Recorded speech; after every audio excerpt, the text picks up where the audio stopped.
Hello you guys, welcome back to my channel. We are finally doing the third trimester recap slash fourth trimester recap slash a little postpartum Q&A. As you can see, my child is no longer even a newborn, so this is well past overdue. She is now 3.5 months old. And I can't believe I'm just now filming this video. I remember saying in the end of my second trimester recap video, I was like, oh my god, the next time I film my recap video, I'm gonna be holding my little baby in my arms. And she is no longer a little baby. I mean, she's still a baby.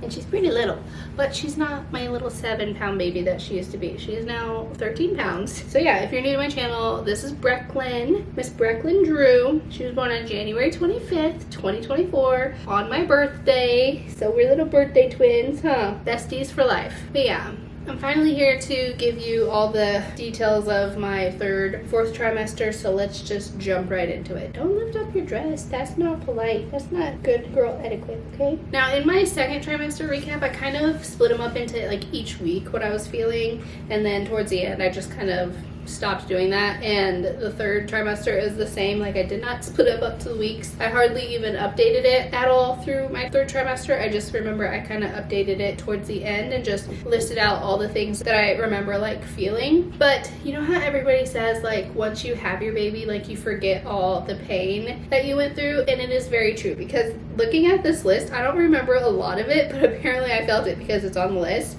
But reading it now, I'm like, wow, were you really that uncomfortable, Chanel? Like, it couldn't have been that bad. I just feel like I don't remember it being as bad as what I put down, but these little angels just make us forget it all, huh? All the bad. Anyways, let's start with the third trimester. Obviously, I don't know if I mentioned this in the second trimester because I feel like I was feeling it in the second trimester, but I had really weird cravings. My main one was dirt. I craved dirt so much, like my mouth would water just over the thought of it. And honestly, I had to like, cure my craving a few times. Like, I'm not gonna lie, I ate dirt a few times because I could not get it out of my head. And when I would see the fine, rich powdered dirt that I wanted, like specifically like on the back of a dirty kind of vehicle, on the windshield or something like that, that was so good to me. Like, I don't know why.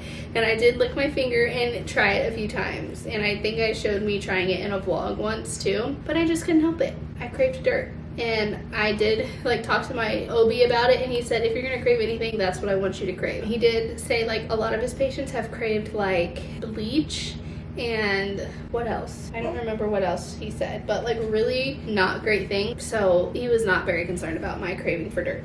I had very uncomfortable low pressure, which I'm assuming like low under my belly or like down in my pelvic area, which that was so bad. Like, especially towards the end of my pregnancy and also postpartum, up until honestly a few weeks ago.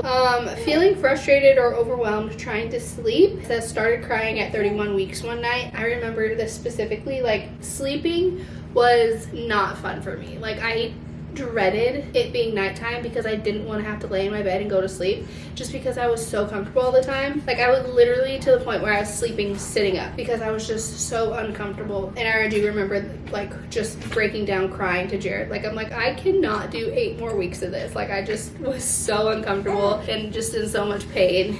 And he was just like, I don't know what to do. What do you want me to do for you? And I was like, you can't do anything. But yeah, I made it 8 more weeks. So there's that. I don't remember it, but it did suck. I got a lot of stretch marks. I didn't really get stretch marks until like the end of my second trimester, which I just kind of got a few on the sides or whatever. But by the end of my third trimester, I had them all over my belly, which I don't mind. I actually kind of feel like they're cute now. Like, what? Are you wanting your patty? It's almost time for you to take a nap. They just are a reminder that I literally grew life in me, which is so crazy. I know a lot of people freak out over stretch marks, but they're just not a big deal to me. I had some before I was pregnant from gaining weight in college and stuff, which those ones I'm not like... Oh, sorry. So yeah, I did get a lot of stretch marks, and only like on my stomach area. I know people get them like on their thighs, their butt, their boobs, their arms and stuff like that.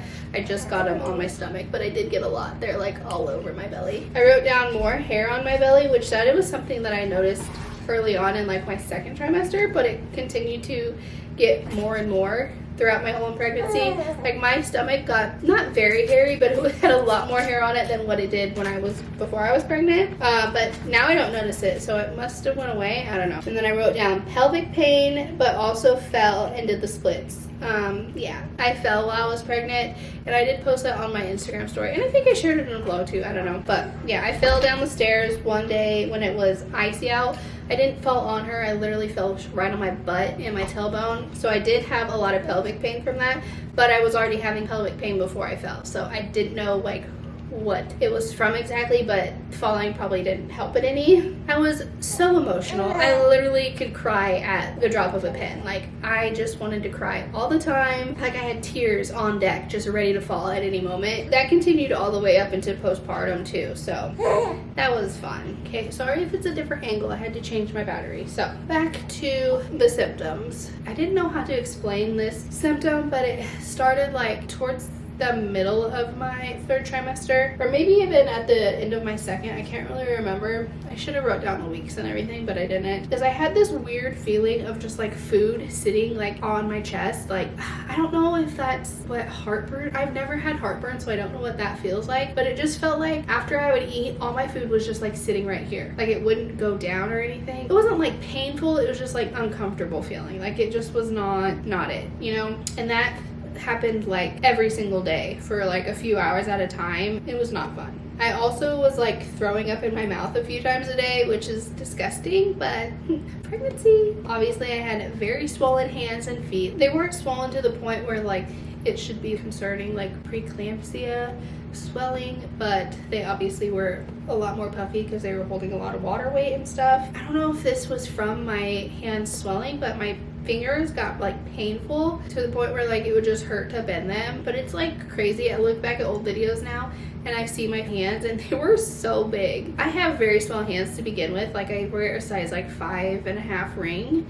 So clearly my rings never fit like after the second trimester, but just how big and puffy my hands got, I was like, what? That is crazy. And they're still not back to normal, I don't feel like, but they're way closer to normal than what they were. There was a few times where I did have, I wouldn't say high blood pressure, but I had elevated blood pressure, and I did go in a few times to get it checked out just to like make sure everything was good, because that kind of scared me with the swelling that I was having, that it was like preeclampsia, but it never got to that point. The one thing that just almost made me want to cry every single time I did, that was so frustrating to me, was like sitting down or trying to get comfortable laying down on the couch. That was the worst. Like I couldn't lay down on my bed because I was so in pain. I couldn't lay on the couch because it just was so uncomfortable, and there was just not any room, because I need like 8 pillows to like stuff under my bump to like keep it high and stuff, and just trying to get comfortable anywhere, it just was awful. So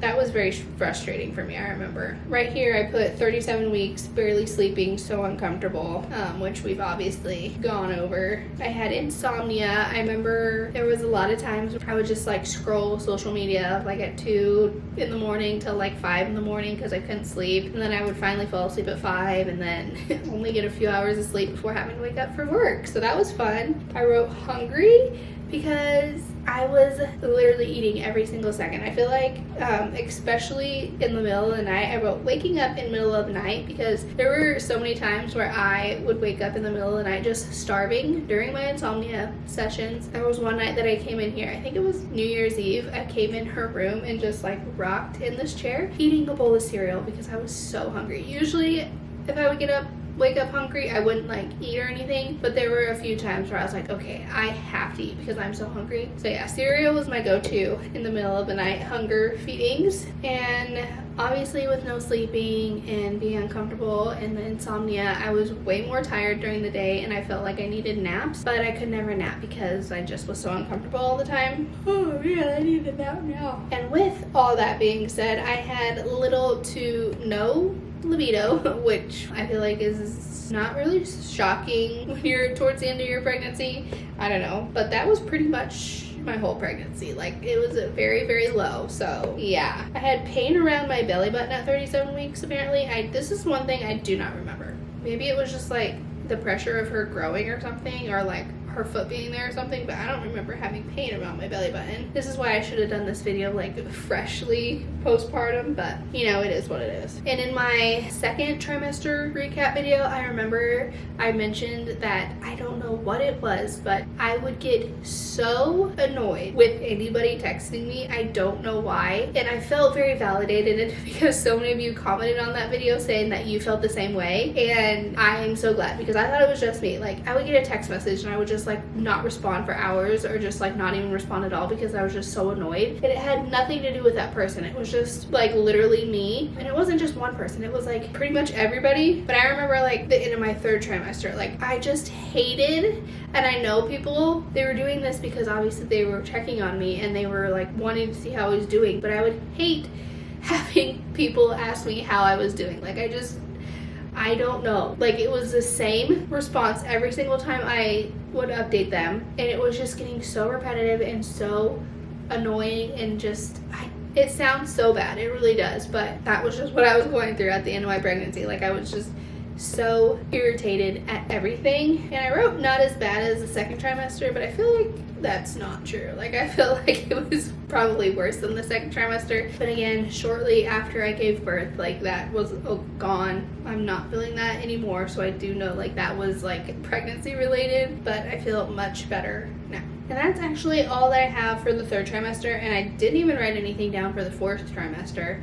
But like I said, I was very emotional maybe the first 2 weeks of postpartum. I remember during a vlog, I was sitting on the couch watching somebody else's vlog, and I was just bawling because I was watching somebody else's birth vlog, and it just made me like think of me giving birth to her, and it just made me sob, which I don't really do that. Or like when Jared would leave for like 5 minutes and he would come back, like I would just cry because I was so happy that he was back. Or like we would drive by the hospital and I'd like just start crying because I'm like, oh my god, we just gave birth to her there. Like every little thing I did like reminded me something like during pregnancy, and it just made me sob. It just made me like miss being pregnant, you know what I mean?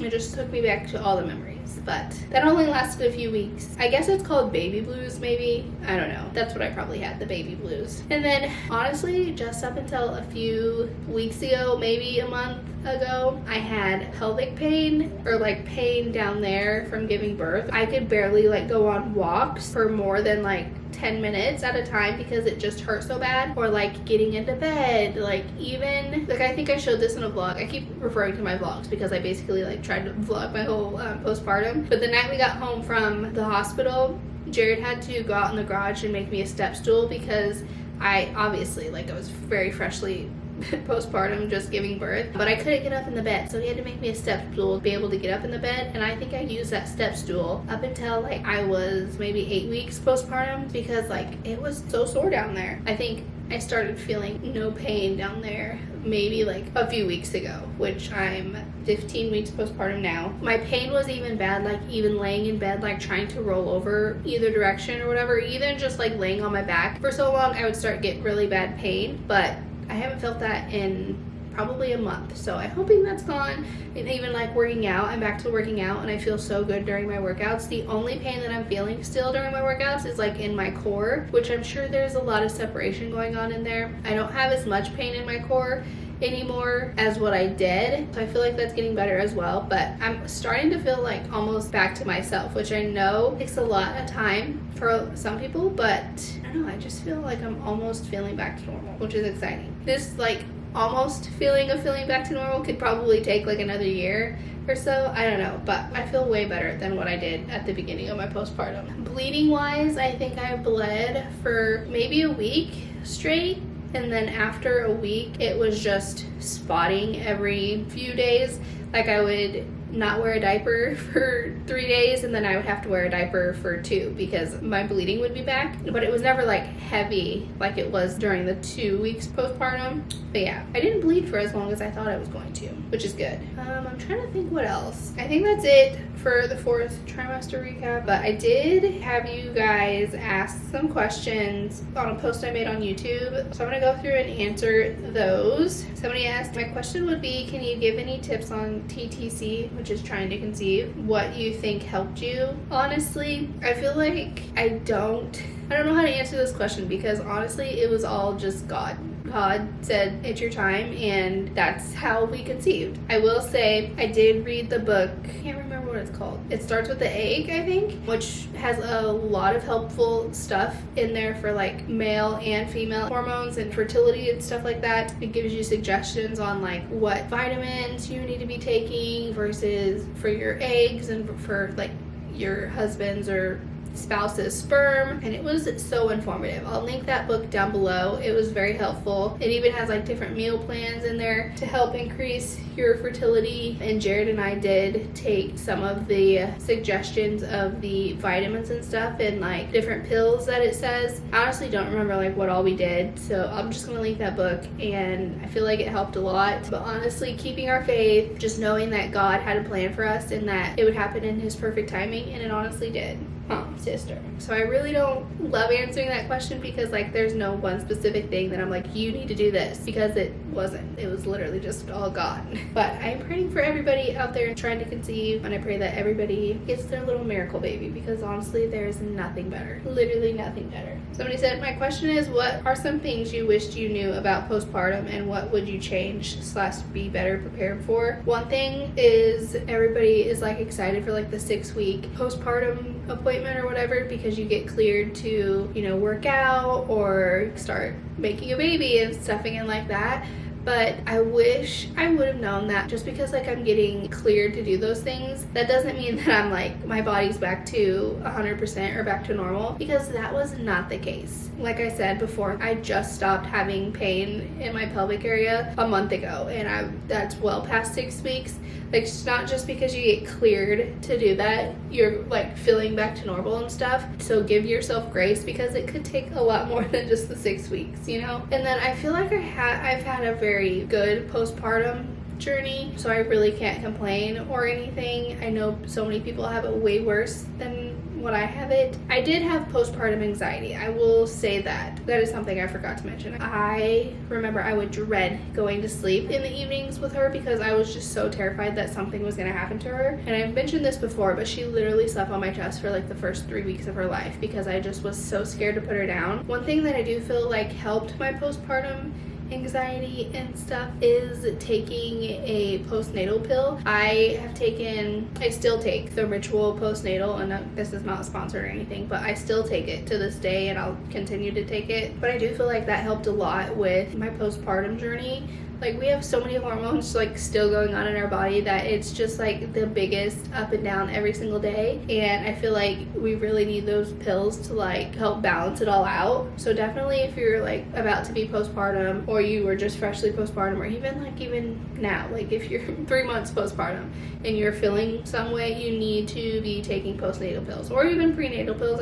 I've heard is still good. What else? What would you change, be better prepared for? I would definitely change her sleeping on me forever, because I feel like that wasn't the best for us. It caused her really bad acne from sweating on my chest at night, and I feel bad about that. But I was a new mom, like I didn't know what to expect. But I feel like hopefully next time go around I'll be more prepared to have them sleep in a bassinet instead of being so terrified of the what ifs, you know, because it was probably way safer for her to sleep in a bassinet, honestly, than what it was to sleep on my chest. Somebody said, what surprised you the most with the 4th trimester? Honestly, probably just how fast it went. Like, it just flew by. But I remember just like after I had her, like my maternity leave was also 12 weeks, so it was like the same time as like my 4th trimester, and I just remember thinking like, oh my gosh, like I get so much time off with her and it's just gonna be great. But like it went so fast. Like I don't know where the freaking last 15 weeks have gone. It's so true when they say the days are long but the months are short. I'm so excited for her to grow up, but I'm just also so sad. Like, I want my little baby back. Also, what is your 4th trimester advice to first-time moms? Definitely look into postnatal, prenatal pills, whatever you gotta take. Just make sure you take it, because I promise you that is what helped me feel so much better. And if you are experiencing postpartum depression or anxiety, definitely go over that with your midwife, your OB, whatever, your doctor, because there's also like other alternatives that you can be taking to help you with that. Somebody said, did you get your daughter a pediatrician while you were pregnant or once she was born? We started like pediatrician shopping, I guess, in my 3rd trimester, like looking, but we never actually called and made an appointment with any of them until after she was born, which I feel like that's what they suggested anyway, because once I called after she was born, because I think I tried to call right before she was born and make an appointment, but they said that I needed to call back after she was born. I can't remember, but we definitely made it after, and we just ended up taking like the first available one that would see her. So yeah, we did it after. So I said, what has been the most helpful thing in your postpartum recovery? Definitely getting like all the Freedom Mom postpartum kit essential things, like the healing foam, the cooling pads. I loved the cooling pads. They felt so good. I liked the boy shorts that came in the pack, but I liked the Depends so much better. I never leaked with the Depends. I definitely leaked with the Freedom Mom boy shorts a few times. Like, I literally wore the Depends, like even on the days where I wasn't wearing a pad, just because like they were pretty comfortable, honestly. So definitely, if you're needing any like postpartum recovery things, I highly suggest the Freedom Mom postpartum kit and the Perry bottle. So good. And I think this is the last question. It says, how did you go about buying baby clothes before her arrival? It says, I'm 32 weeks and don't know if I need more newborn or 0 to 3 or 3 to 6. I know it'll depend on her size, but any helpful input is appreciated. To be honest, I literally bought 0.5% of her clothes during pregnancy. All the clothes that we had, I got from my baby shower. I did buy her an outfit once I found out we were having a girl, and I bought that 0 to 3 months. And then I bought a few plain onesies when I was pregnant with her. I bought some newborn and some 0 to 3 months, but other than that, I really didn't buy any clothes for her until after she was born. So hopefully, if you haven't had your baby shower yet, hopefully you'll be getting some clothes from that, and you can like get you by like the first few days at the hospital or the first week after having your baby, and then like once you see the size that they are, you can go out and get some. But also, they should kind of be able to tell you if you're having a bigger baby or a smaller baby. I know that's not always 100% accurate because it's hard to get that reading in there with like how much room your baby is taking up in there. If you're concerned, you can always just buy a few newborn outfits or 0 to 3 months outfits, take them to the hospital in your hospital bag, and then if you don't use them, you can always end up returning them. I think that is everything. I think I answered all the questions, tried to remember everything that I went through in my 3rd and 4th trimester. Did you wake up? Did you wake up, you silly girl? I've been talking apparently a long time because she took a whole nap during that. Huh, yeah, did you wake up? You silly girl, yeah. But I hope this was helpful for you guys, or just if you're just watching just to be entertained, I hope it was entertaining. And good luck to all the soon-to-be mamas out there. Hi, you're so beautiful. I am rooting for you. You can do this. Just like I said, you may be in pain now, you may be feeling all the things, but once your baby is here, you're not gonna remember anything. Like, you're just gonna not remember any of it. That's the trick to make us do it again. But I hope you guys liked this video. If you did, make sure to give it a thumbs up and leave a comment down below. I respond to all my comments, so let's chat. If you haven't already, make sure to hit the subscribe button so you never miss a future upload from me. And I guess until next time, I will see you in my next video. Bye guys. Thanks for watching. Go out and make the world smile. Say bye. Say bye. You're so cute. You're so cute.